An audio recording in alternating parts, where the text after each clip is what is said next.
All right, guys, what's going on? Welcome back to the Untitled Chapter podcast. Today, me and Nick here will do a 2023 preview and prediction for the Minnesota Golden Gophers.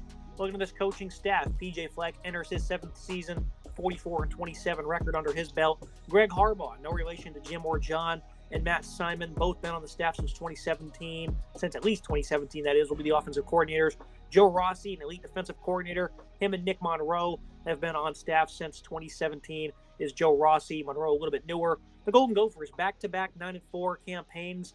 Winning culture is being established, Nick, but some recent news has come out that might deteriorate that said culture. Looks like there's been some allegations of mistreatment by some former players in some recent reports. And, of course, this is on the backbone of the whole Northwestern situation where very similar allegations were brought upon by former players, leading to Pat Fitzgerald's dismissal. He was there for 15, 20 years. They dismissed him very quickly. Very serious allegations here, once again, of another Big Ten program up north. Of course, PJ Fleck has defended his program. You know, what's the scoop here on the story, and what do you make of it? Certainly an interesting story about PJ Fleck coming out right now. Obviously, it's not really something you expected when Fleck was hired from Western Michigan. It was seen as a huge pickup for Minnesota. He's a big, high-energy guy.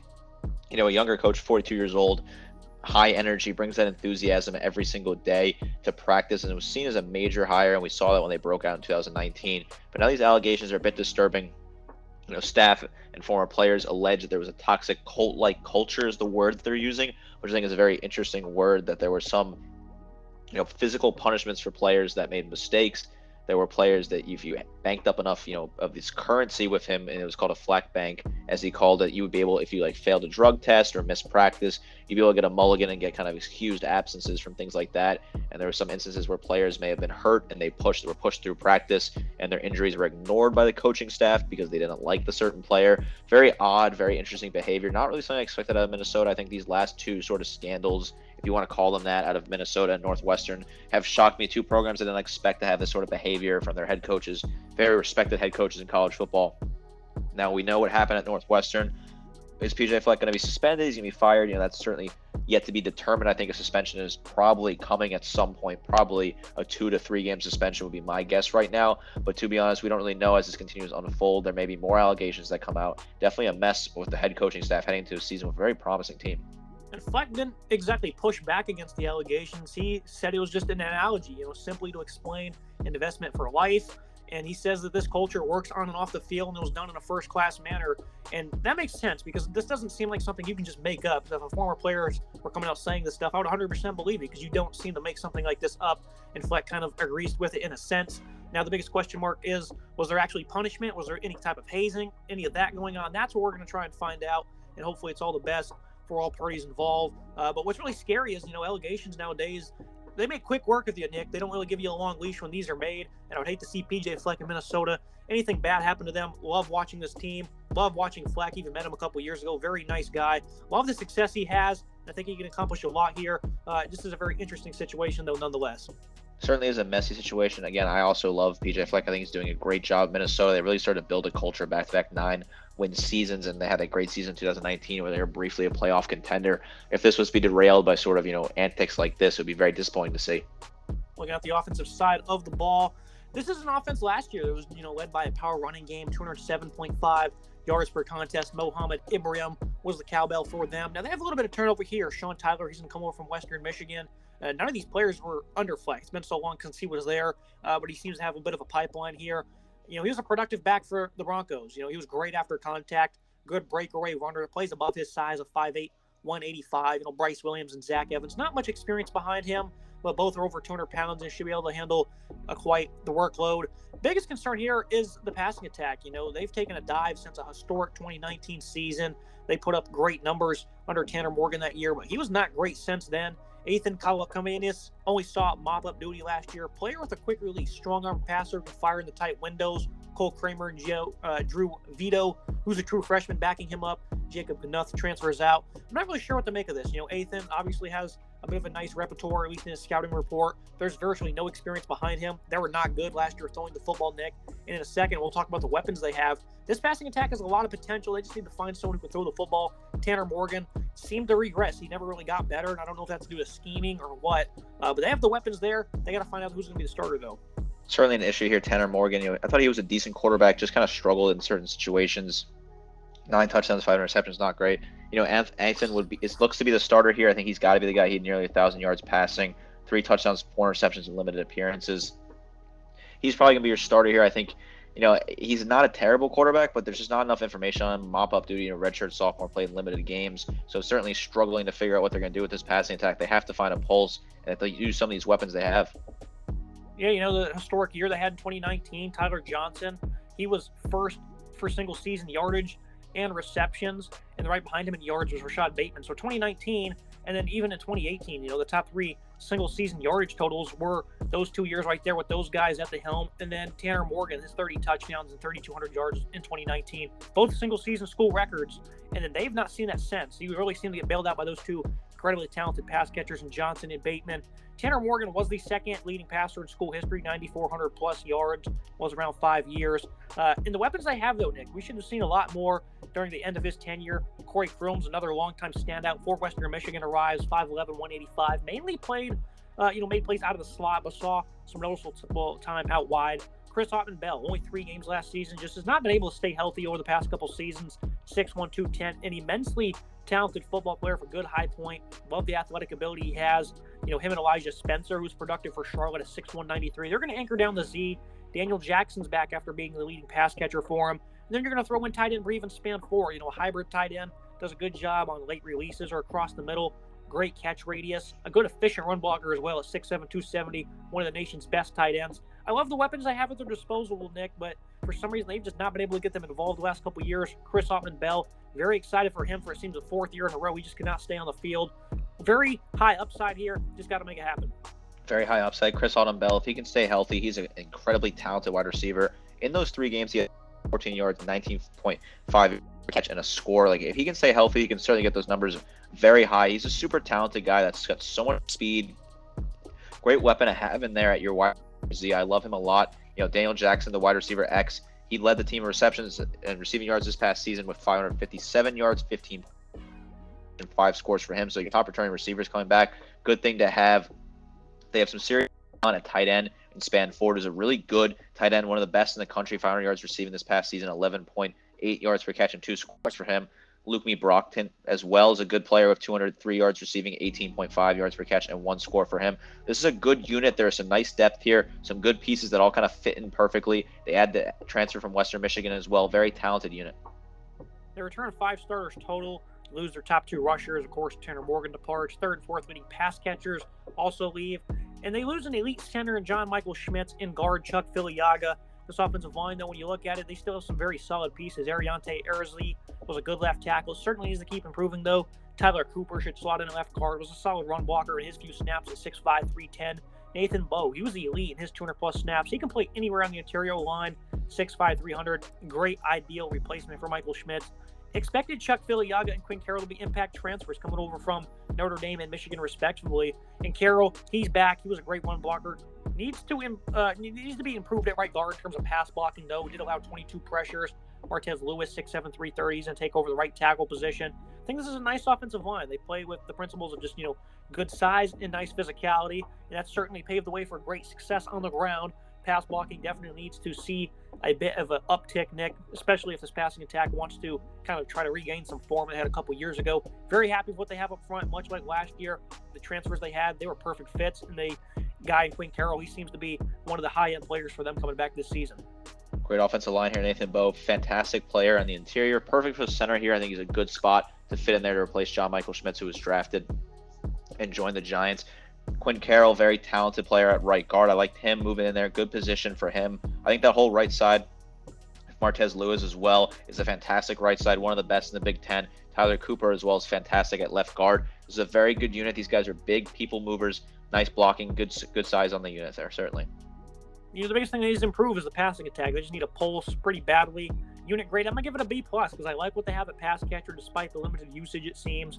Great tight end and Span-4. He's one of the top 5, top 10 in the country. And again, the offensive line, we just talked about it, led by Nathan Bowe and Quinn Carroll. I think it's a great unit. At quarterback, they really need to figure some things out, and they need to really start getting these guys involved a little bit more. B plus for me, Kalakamanis, he's really gonna have to step up at quarterback. But if he can do that, I think the potential is sky high. They could potentially be at 35 a game. If they can really find and establish a nice balance, they can be a real lethal unit in this conference. B plus for me, it might be a little too high though, Nick.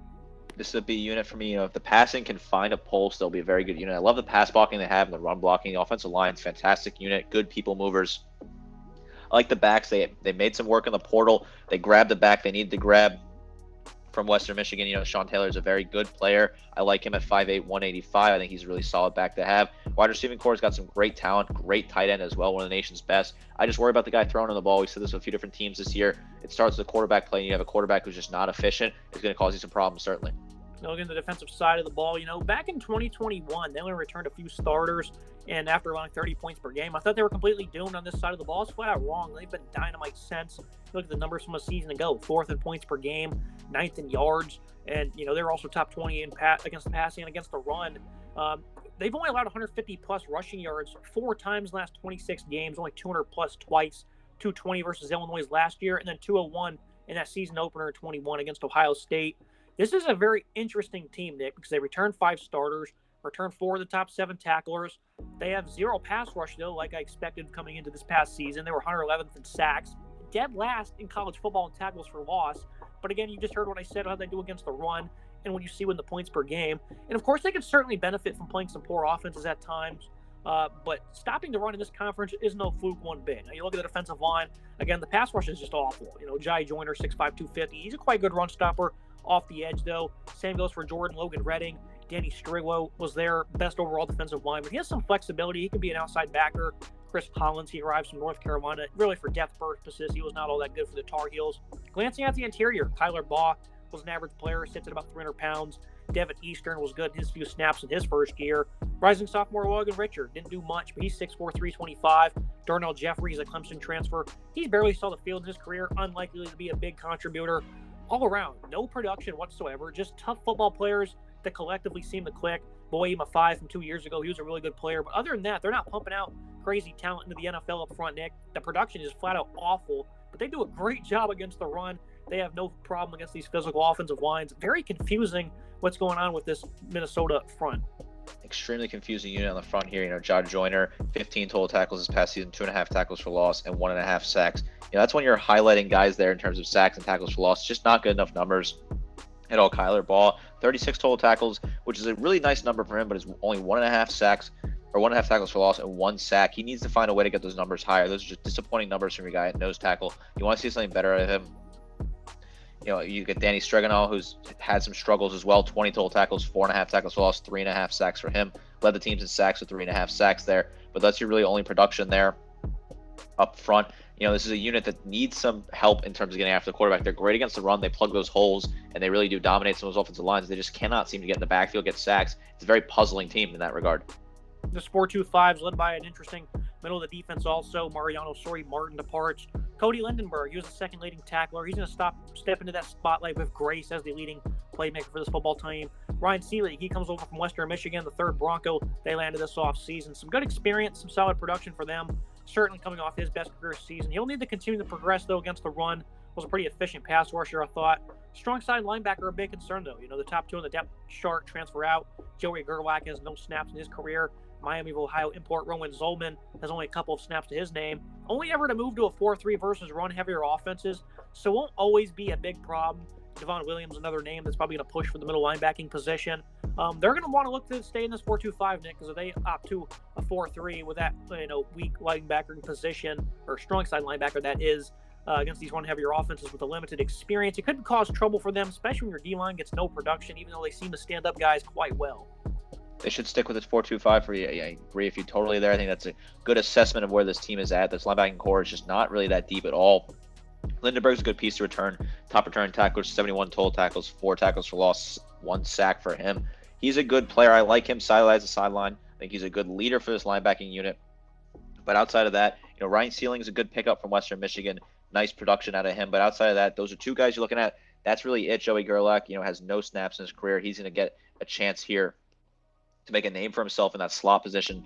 But outside of that, this is just going to be a struggle unit. Certainly, I think, having Lindenberg back is positive, but overall, this linebacking unit, this front seven as a total is just not that great. 13 losses in the portal, including Beanie Bishop, who was flat out elite for them after coming over from Western Kentucky. Figured he'd have a big impact for them. He did. He decides to go, I think, to West Virginia.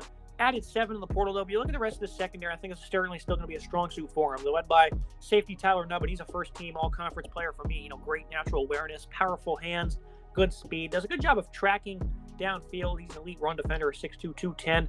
Darius Green, he's going to take over a strong safety with Jordan Hoden's departure. Looked good in the Pinstripe Bowl. Coleman Bryson was quite good in the bowl game. He housed an interception for 70 yards. Really changed that game around. Syracuse had some great momentum. He steps in front of a ball, and that was about it for the Orange. A dire situation at cornerback. Justin Whaley, he was an elite performer in coverage, but around him certainly pretty worrisome. Terrell Smith went to the NFL. Again, Beanie Bishop transferred once again. Michael Dixon departs. Really hit hard, but they really hit the portal hard late in the cycle for some help. Tyler Bride was a really good player for an awful Georgia Southern defense last year. Jack Henderson, 6'3", 205. Staff seems very happy with him manning the slot. He was phenomenal for Southeastern Louisiana over the past 3 years. And then my favorite add in Craig McDonald, 6'2", 204. He was really good at Iowa State in 2021. Didn't play for Auburn last year. Figured he would get on the field for the Tigers, make an impact. He didn't. Golden Gophers will certainly be happy to use his talents. I think this is going to be a strong suit for this entire football team. The secondary, once again, led by elite safety in Tyler Nubbin. It's a good unit. Tyler Nubbin is that elite player, all conference for a reason. In the preseason, fantastic numbers on him. 55 total tackles, 2 tackles for loss, 4 picks, 3 breakups, and a forced fumble. This guy's a good do-it-all player, really talented, 6'2", 210, fantastic size at safety. I like him a lot. Justin Wally, good player, 30 total tackles, 3 picks for him. So the two of them, that's 7 interceptions they return. Solid production. Certainly Darius Green as well. It's a decent return at slot safety. He had limited appearances, but he had 13 total tackles in those limited appearances. Overall, I think this is a good secondary that's added some nice depth. There are some talented pieces here, certainly.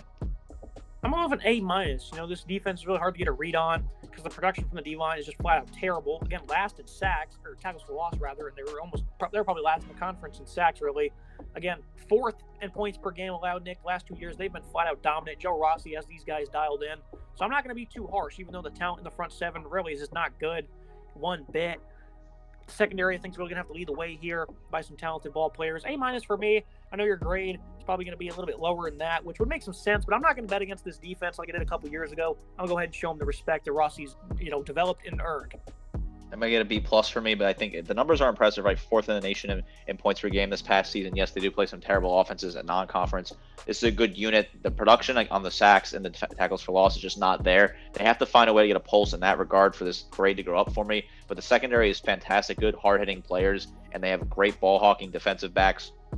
I like what they have in terms of straight-up run defense, but I think the front seven really worries me. Linebacking core certainly very shallow, and they just get no production on the defensive line.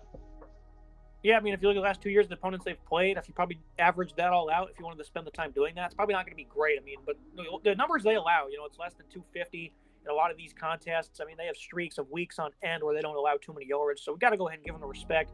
Penn State had a bit of a field day with them. That one was at home, though, for the Nittany Lions. Looking at the schedule preview and prediction, this is going to be an interesting year for Minnesota. PJ Fleck has done exactly what he was tasked with, and that is building Minnesota into a competitive ball club.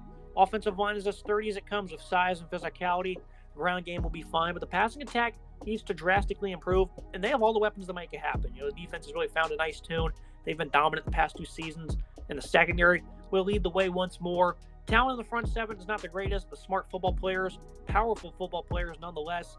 They play with passion and fire. They're going to need to shake off this one-dimensional aspect on offense to really compete here, Nick. You match all that with the lingering possibility of your head coach being dismissed at any time. It's going to be hard to perform, but 8-4 for me. They do have a nice home stretch where they do play Michigan and then Wisconsin to round out the respective first and second halves of the season. I think they slip up there at home and then at Iowa and at the Buckeyes. I do think they will go on the road and beat North Carolina. I think they're going to dominate them in the trenches that day. Very interesting schedule nonetheless, though. How do you see for Minnesota here? A little bit tougher in the past 2 seasons for this defense to face. Certainly it's a very interesting schedule. I do like the schedule non-conference.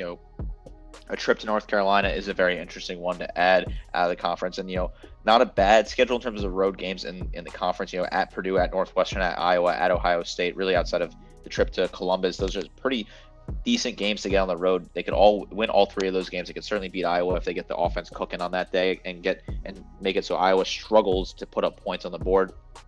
It's a good team on paper, good defense that just has no production, and an offense that's really kind of missing at passing attack, a one-dimensional offense. I think those are the 2 biggest knocks. There's a one-dimensional offense and no pass rush is why this team, I think, stays in that 8-4 range. They'll be in a bowl game, a mid-tier bowl game, something like the Pinstripe Bowl again. They'll win 8 games this year if PJ Fleck coaches all of them. He's not suspended. They'll win 8 games, which I think as a Minnesota fan, you should be happy with that. That's a pretty good way to be. This program's a steady 8-9 win a season program here, which is really not bad for Minnesota considering where they are in the Big Ten. I think that's right the spot to be. 8-9 wins a year, and eventually they're going to break through. They're going to continue to recruit talented players, and eventually they're going to break through and hit that 10-win mark. I just don't think it's this season, but they're certainly building towards that. I do have them at 5-0 before they host Michigan, potentially a game day opportunity there. If they were to beat Michigan at home on October 7th, would you consider this team potentially a bit fluky? Because when you compare all the numbers, you look at what they have in the front 7, the passing attack numbers, it's obviously not great. If they were able to do that, start 6-0, they'd probably be a top 10 team at that moment in time. A lot of people would call this team out for being fluky. Would you be one of them? Yeah, it would be kind of shades of 2019 for me, where they beat Penn State, who were ranked in the top 4. They were in the early college football playoff rankings. If you remember, they beat Penn State, and they got a lot of national love, and people were saying this Minnesota team could make the playoffs, and Minnesota ended up not making the playoffs that year. They lost 2 late games in the season, if I'm not mistaken. So I think it would kind of be similar to that. I think this team was a little bit worse than that 2019 team was on paper, because they did have that weapon in Rashad Bateman that kind of set them apart a little bit, and Tanner Morgan was more of a steady quarterback back then. It certainly would be fluky if they found a way to get to 6-0. I'd be impressed nonetheless. I think, and they could certainly beat Iowa as well, in my opinion. They could get to 7-0. So I would be impressed. It would just be a very weird kind of way to build there, certainly. Great comparison, because in 2019, the first 4 games against unranked opponents, all 3 of them were group of 5 or less. All those games were decided by 7 points or less, and then about a month later, they beat Penn State. So I can certainly see that great comparison. And they actually ended up losing by 4 on the road to Iowa the week after that. And then, they ended up losing at home late in the year against Wisconsin. Where if they would have won that game, they would have been headed to Indianapolis. I think that's a great comparison to make. Should be interesting to see what happens with Minnesota. Always a fun, physical team to watch if you like Smash Mouth football. That's going to be it for today's episode. As always, Nick, I appreciate you joining me. Yeah, super excited for this team. I think it's great how they start the season on a Thursday every year. This year they get Nebraska at home. Kind of a fun little tradition in college football that Minnesota opens at home on a Thursday. I love that. I really hope they keep doing that with the Big Ten. Kind of a cool way to kick off the season. This is a fun team. I hope PJ Fleck does not have a suspension or lose his job anyway. I think he's built a great program in the Twin Cities. They're really building a nice program that, like I said, 8-9 wins every year, which if you're a Minnesota fan, I got to think you're very happy with that. That's a good spot to be in college football.